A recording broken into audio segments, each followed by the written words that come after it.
Greetings, and welcome once again to the Grindhouse. Before I begin tonight's edition, I thought I'd address the CannonBall Friday. I still plan to possibly have one this coming Friday. The last one just didn't work out. Scheduling conflicts and whatnot, I just didn't feel like doing it.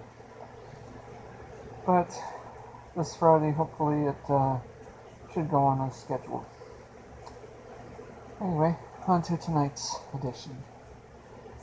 Tonight we look at what would be, in my opinion, probably the granddaddy of the action films and the Grindhouse in the 80s. There's only one word synonymous with Grindhouse action films, at least for the 80s. I would say it would have to be Rambo. Yes, tonight we look at First Blood, the one that started it all. Sylvester Stallone, having just come off the whole Rocky films, those were, pretty popular and whatnot. After I think it was like after, what was it, Rocky 2? Or 2 or 3 anyway.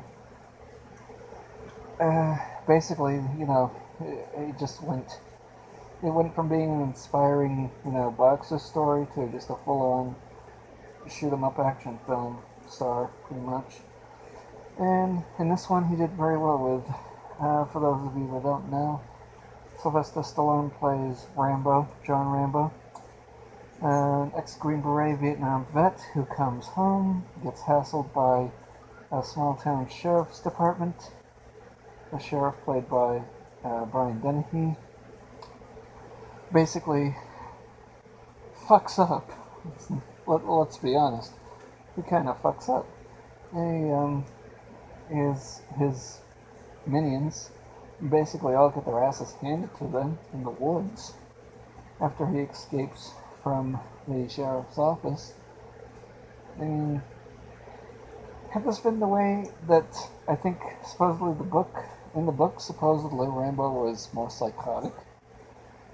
Had that been in the movie version, had that been as faithful to the book, there's no way this would have been just a body count of just one character in the film. No way. I mean, come on. This guy would have made, would have been at least an equivalent to any Friday the 13th film. Which wouldn't have been, it would have been one idea, I suppose. Let's see, Richard Crenna plays Colonel Troutman, Rambo's mentor, who basically is trying to help the police department. He's basically also trying to save the police department from getting whacked, because basically throughout the movie, as he goes deeper and deeper into the woods and into a cave, he basically escapes the sheriff's posse. He basically escapes the National Guard, and let's just say it's a good thing there were no militia types in this timeline, because I think he probably would have just, done away with them, pretty much. Just the whole kill 'em all theory, I suppose. Basically, the movie, I did like the film, but I also know that there is no way that they weren't going to make a sequel, because the way it ended, it's kind of, he basically has a semi-nervous breakdown. But that's not before he blows up the town, of course. And that's probably one of the a really good action scene, even for like an 80s film with only a body count of one cop getting whacked. It's still pretty impressive. He basically just comes back to town. Everyone thinks he's dead because these overzealous National Guardsmen blow up a tunnel, a cave that he was in. And of course he had already escaped, stolen an army truck, had an M16, loaded it with as much ammo as he possibly could, and just wages a war inside this town. Now, the town was supposed to be supposedly looked like it would have been somewhere like in Colorado. Turns out the movie was actually filmed, I guess, in I think Vancouver. I think is what it said at the end credits, like British Columbia. British Columbia got special thanks for their services. Probably, I'm guessing, for some national park or something that they used. All in all, it's a decent movie. All in all, it's definitely a gateway movie for those who like action films. And pretty much this is the movie that propelled Stallone from, just pretty much put him on the map. Even, Rocky films aside, Rocky is, 3 and 4 were the best ones in my opinion, but aside from that, yeah. After that, before that, But in this one, you basically have the makings of a huge action film franchise. And of course, number two would blow the expectations out of water, sky, whatever, you know, whatever scenery you want to use. That was probably the big one.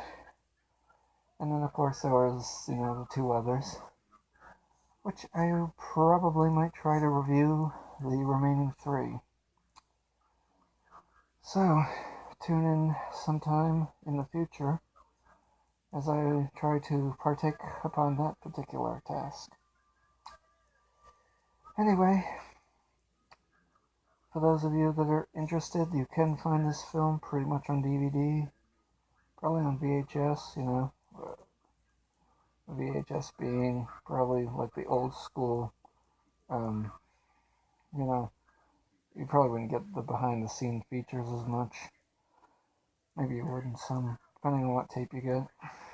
But anyway, for those of you that like the action film franchise, this would be probably the granddaddy of them.